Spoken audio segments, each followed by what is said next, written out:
வீரத்வஜாய வித்மஹே விக்னஹஸ்தாய தீமஹே தன்னோ பௌம பிரசோதயாத். நேயர்கள் எல்லாருக்கும் வணக்கம். இந்த வீடியோவில் பூமிகாரகன் பூமாதேவியோட புதல்வன் நவ கிரகங்களில் முக்கியமான கிரகமாக இருக்கக்கூடிய செவ்வாய் பகவானோட வக்ர நிவர்த்தி பலன்கள் அப்படிங்கிறது தான் நம்ம பார்க்க போகிறோம். அதாவது செவ்வாய் அப்படிங்கிறவர் ரொம்ப முக்கியமான ஒரு கிரகம்.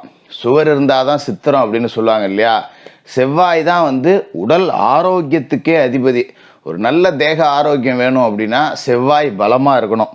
அப்படிப்பட்ட செவ்வாய் டிசம்பர் மாதம் 7ஆம் தேதி 2024 கடகராசியில் நீச நிலையில் இருந்து வக்கரமாயிட்டார். அதன் பிறகு பின்னோக்கி பயணமாகி மிதுன ராசிக்கு போனார். இப்போ பிப்ரவரி மாதம் 21ஆம் தேதி, அதாவது மாசிக்கு குரோதி வருடம் மாசி மாதம் 9ஆம் தேதி செவ்வாய் மிதுன ராசியில் வக்ர நிவர்த்தி அப்படிங்கிறத அடைகிறாரு.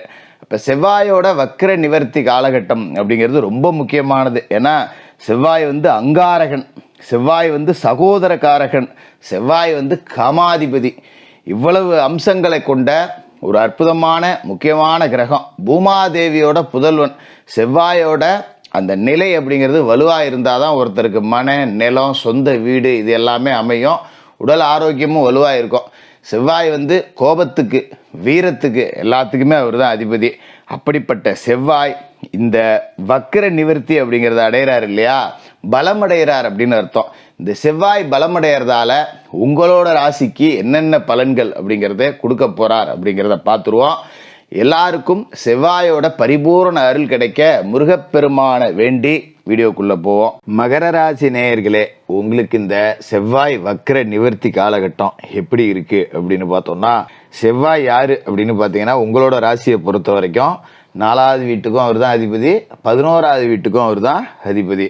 அப்போ சுக லாபாதிபதி, சுகஸ்தானத்துக்கும் லாபஸ்தானத்துக்கும் அதிபதியாக இருக்கக்கூடிய செவ்வாய் பலமிழந்தது அப்படிங்கிறது உங்களுக்கு ஒரு பின்னடைவு தான். ஆனால் பெருசாக மகர ராசிக்காரர்களுக்கு தெரியல. ஏன்னா அடி வாங்கிறது ஒன்றும் நமக்கு ஒன்றும் புதுசு இல்லை. 7.5 சனி நடந்துகிட்டு இருக்கு, 7.5 வருஷமாக அடி தான் வாங்கிட்டு இருக்கோம். இதில் செவ்வாய் அடித்தா மட்டும் என்ன பெருசாக வலிக்கவா போகுது, போ கஷ்டத்தோட கஷ்டம் இதுவும் ஒன்றா இருக்குது அப்படின்னு நினச்சிட்டு போயிடுவோம் அப்படிங்கிற மாதிரி தான் இருந்துச்சு.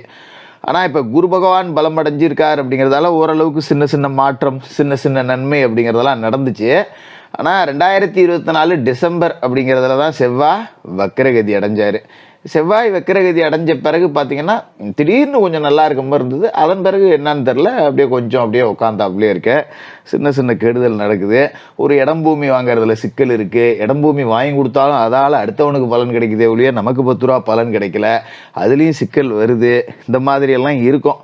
ஒன்றும் பெருசாக உங்களை பாதிக்காது. ஏன்னா இப்போ வக்ர நிவர்த்தி அப்படிங்கிறத அடைஞ்சிட்டாரு. இதுக்கு முன்னாடி காலகட்டத்தில் இருந்த பிரச்சனைகள், குறிப்பாக நிலபுலம் சம்மந்தப்பட்ட பிரச்சனைகள், தாய் வழி ஆதரவு இல்லாமல் இருக்கிறது, பணம் வர்ற மாதிரியே இருக்கும் ஆனால் வராது. அடுத்த வாரம் அப்படியே தட்டிக்கிட்டே போயிட்டுருக்கோம். என்னடா இது கையில் இருக்கிற ஒரு தொகை செலவாகணும் அப்படின்னா நாம் நினைக்கிறதுக்கு முன்னாடியே ஓடி போகுது. சம்பளம் வாங்கினது தெரியும், எப்படி செலவாச்சுன்னே தெரியல. ஆனால் நமக்கு வர வேண்டிய பணம் வருவடாங்குதே சாமானியத்தில், என்னமோ போ அப்படிங்கிற மாதிரி இருந்திருக்கும். இனிமேல் கவலைப்பட வேண்டியதில்லை. அதுக்கு என்ன காரணம் அப்படின்னு பார்த்தீங்கன்னா, மாசி 9 பிப்ரவரிக்கு 11 செவ்வாய் வக்ர நிவர்த்தி அடைகிறார். சுக லாபாதிபதி அப்படிங்கிற ஒரு வக்ர நிவர்த்தி அப்படிங்கிறத அடைகிறாரு. இது ஒரு நன்மை. தாய் வழி ஆதரவு அப்படிங்கிறது உங்களுக்கு ரொம்ப திருப்திகரமாக இருக்கும். இப்போ அம்மா மூலியமாக ஏதாவது காரியம் சாதிக்கணும் அப்படின்னா சாதிச்சிக்கலாம். தாய் வழி உறவுகள் உங்களுக்கு ஆதரவாக இருப்பாங்க. தாய் மாமனாக இருக்கலாம், இல்லை தாயாரோட பிறந்த சகோதரியாக இருக்கலாம், அவரோட பிள்ளைகளாக இருக்கலாம். இப்படி தாய் வழி உறவுகள் மூலமாக நன்மை நடக்கும். தாயார் மூலியமாக ஒரு பூர்வீக சொத்தை பிரிக்கணும் அப்படின்னா அப்படியே பேச்சுவார்த்தை நடத்துனீங்க அப்படின்னா இப்போ தாய் உங்களுக்கு பெத்த தாய் ஆதரவாக நிற்பாங்க. சேர்றா அவன் கேட்குறான், என்ன கேட்குறானோ பார்த்து பிரித்து கொடுத்துருவோம், உங்கள் பங்கு நீங்கள் எங்கே எடுத்துகிட்டு போங்கப்பா அப்படிங்கிற மாதிரி அம்மாவே உட்காந்து ஒரு பஞ்சாயத்தை பேசி முடிக்கக்கூடிய அமைப்பு. அப்பாவே சத்தம் போட்டால் கூட அம்மா சரி விட்டுட்டு போ, நம்ம பிள்ளை தானே, இது ஒரு பெரிய விஷயமா, 10 ரூபா கேட்குறான் கையில் இருந்தால் கொடு, என்ன இப்போ பொழைச்சிட்டு போகிறா அப்படிங்கிற மாதிரி எடுத்து பேசி நம்ம கொஞ்சம் ஆறுதலாக நிற்பாங்க. இது ஒரு அற்புதமான அமைப்பு. இது மாதிரி இடம் பூமி வாங்கக்கூடிய யோகம் அப்படிங்கிறதும் இருக்கும். தொழிலில் பார்த்தீங்கன்னா புது ஒப்பந்தங்கள் அப்படிங்கிறது அடுக்கடுக்காக வரும். நிறைய வாய்ப்புகள் உங்களை தேடி வரும். குறிப்பாக அரசியல் துறையில் இருக்கிறவங்க பெரிய அளவில் சாதிக்கக்கூடிய அமைப்பு அப்படிங்கிறது கிடைக்கும். இப்போ ஒரு கட்சியில் இருக்கேன், எனக்கு பெரிய பெரிய இடத்துக்கெல்லாம் போகிறதுக்கு வாய்ப்பு இல்லை, ஒரு மேடையில் பேசுவேன், இல்லை ஒரு பெரிய பொறுப்பு ஒன்று வர்றது நிற்கிது, இந்த மாதிரி வாய்ப்பு தேடி அமைஞ்சவங்க எல்லாத்துக்குமே இந்த மாசி மாதம் 9ஆம் தேதிக்கு மேலே வாய்ப்புகள் அப்படிங்கிறது வரும். அது மாதிரி எந்த ஒரு விஷயத்துலையுமே உங்களோட திறமையை நிரூபிக்கிறதுக்கான சந்தர்ப்பம் கிடைக்கும். திறமை இருக்குது, வாய்ப்பு கிடைச்சாலும் நிரூபிக்கிறதுக்கு ஒன்றும் கிடைக்க மாட்டேங்குது அப்படின்னு புலம்பிக்கிட்டு இருந்தவங்களுக்கெல்லாம் நிச்சயமாக வாய்ப்பு அப்படிங்கிறது தேடி வரும்.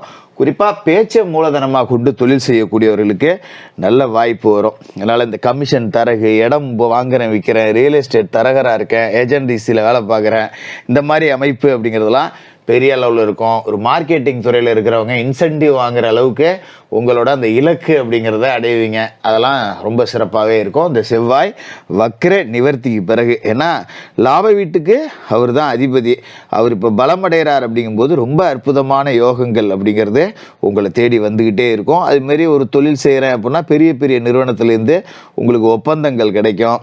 இயற்கையிலேயே பார்த்தீங்கன்னா எல்லாம் நல்லதாக நடக்கும். பரவாயில்ல, இளரசனி இருந்தாலும் கூட இந்த மனக்குழப்பத்தோடு இருந்தவங்களுக்கு இதுக்கு மேலே சின்ன சின்ன நல்லது நடந்து ஒரு தெளிவை உண்டாகிடும். சரிப்போ எவ்வளோ கஷ்டப்பட்டோம், இப்போ ஒரு படி தாண்டிட்டோம், இன்னும் 2 படி தாண்டிட மாட்டோமா அப்படிங்கிற மாதிரி அந்த மேடை நோக்கி வாழ்க்கை பயணம் போயிட்டுருக்கு பார்த்தீங்களா. அந்த நேரத்தில் ஒருத்தர் அப்படியே நம்மளை தாங்கி பிடிக்க, தூக்கி பிடிக்க, துணைக்கு ஒரு ஆள் இருந்தால் எப்படி இருக்கும். அப்படி செவ்வாய் உங்களுக்கு நன்மைகள் அப்படிங்கிறத இந்த மாசி மாதம் 9ஆம் தேதிக்கு மேலே செய்வார். அதுமாதிரி செவ்வாயோட பார்வை அப்படின்னு பார்த்தீங்கன்னா கன்னி ராசியில் விழுவுது, தனுசு ராசியில் விழுவுது, மகர ராசியான உங்களோட ராசியிலே விழுவுது. அதாவது கன்னி ராசி அப்படிங்கிறது உங்களோட ராசியை பொறுத்த வரைக்கும் பாக்கியஸ்தானம். அங்கே அவரோட பார்வை விழுவுது அப்படிங்கும்போது நான் ஏற்கனவே சொன்ன மாதிரி தான் வாய்ப்பு கிடைக்காதவர்கள் எல்லாத்துக்கும் வாய்ப்பு கிடைக்கும். குறிப்பாக பார்த்தீங்கன்னா அரசியல், திரைத்துறை, கலைத்துறை, இது மாதிரியான துறைகளில் இருக்கிறவங்களுக்கு வாய்ப்பு கிடைக்கும். இது மாதிரி வேலை இல்லை, வேலை மட்டும் கிடைச்சிட்டா போதும்டா, கஷ்டப்பட்டுக்கிட்டு கிடக்கிற ஒரு வேலை அமைய மாட்டேங்குது அப்படிங்கிறவங்க தொடர்ச்சியாக முயற்சி செய்யுங்க. நிச்சயமாக மாசி மாதம் 9ஆம் தேதிக்கு மேலே உங்களுக்கு வேலை கிடைக்கும். எத்தனையோ கம்பெனி ஏறி இறங்கிட்டேன், வெளிநாடு போகணுன்னு பார்த்தேன், ஒன்றும் சரியான வேலை அமைய மாட்டேங்குது அப்படிங்கிறவங்களுக்கெல்லாம் நல்ல வேலை அப்படிங்கிறது அமையும். அதை வச்சு சரி போ, இனிமேல் நாம் 10 ரூபா பொழைச்சிக்கலாம். பொழைக்கிறது கூட முக்கியம் இல்லை, கேட்குறவனுக்கு பதில் சொல்ல முடியல. எங்கே போனாலும் என்ன வேலை செய்கிறான் தம்பிங்கிறாங்க, என்னப்பா வேலை பார்க்குறேங்கிறாங்க. நமக்கு சம்பாதிக்கிறதுக்கு 10 ரூபாய்க்கு வேலைக்கு போகிறோமோ இல்லையோ, கேட்குறவனுக்கு பதில் சொல்ல முடியல, அதுக்கானாச்சும் ஏதாவது வேலைக்கு போகணுண்டா சாமி அப்படிங்கிற மாதிரி இருந்தது இல்லையா. அதை இனிமேல் நல்லபடியாக நடக்கும்.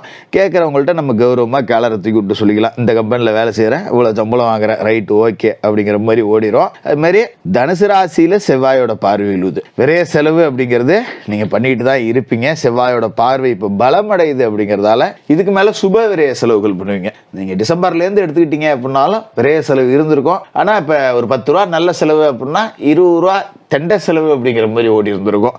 இனிமேல் அதுக்கு மேலே இருக்காது. நல்ல செலவுகள் அப்படிங்கிறது உங்களை தேடி வரும்.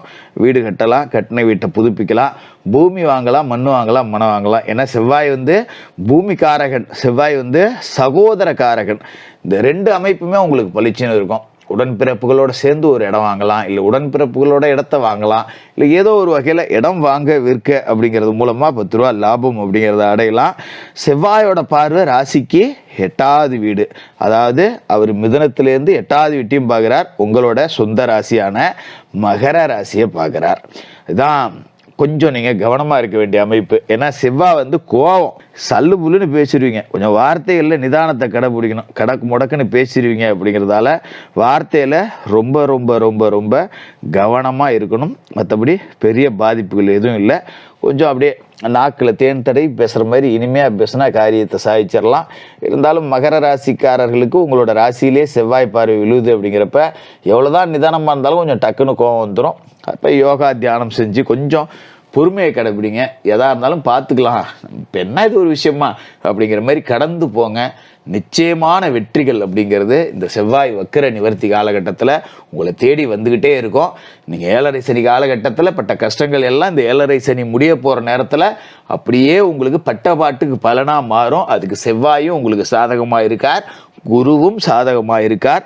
ரொம்ப சூப்பராக இருக்கும். மகர ராசிக்காரர்களுக்கு வாழ்த்துக்கள்.